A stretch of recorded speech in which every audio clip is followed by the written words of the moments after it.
চোখে দেখছি। সাহেব 12 লাখ, আমি আমার তো কপাল খুলে গেছে, কপালটা আমার খুলে গেছে। সাহেব চলে গেছে বাড়িতে, ছোট ম্যাডাম বাড়িতে নেই। এই টাকা আমি নিয়ে যদি এখন চলে যাই, আমাকে ধরার মতন কেউ নাই।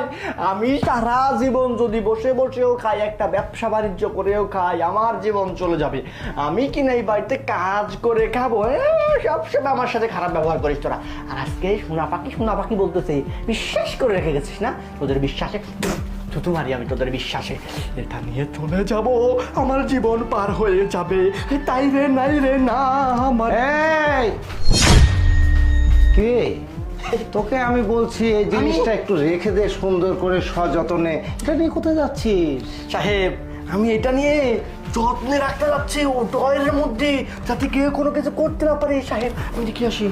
আরে তোকে না বলেছি এটার মধ্যে অনেক ধন সম্পদ আছে? তোকে আমি এখানে রাখতে বলেছি, গেস্ট আসলে তারপর দেখি এটা থেকে আমরা কোটি কোটি টাকা পাবো, কিন্তু এটা নিয়ে কোথায় যাচ্ছিলি?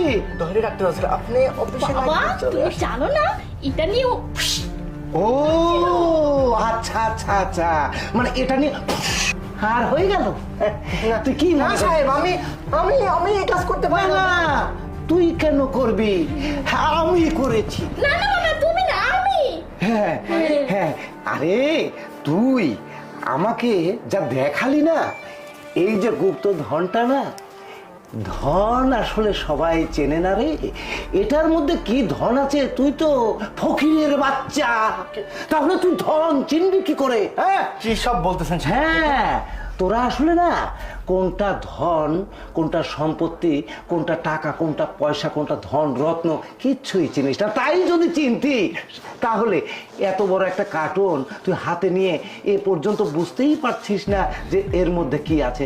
শুধু এটা না, তুই এটাও দেখিসনি যে এই দিক দিয়ে যে টাকা ঢুকিয়েছি আর এই দিক দিয়ে যে বের করেছি, এটাও তোর চোখে পড়েনি।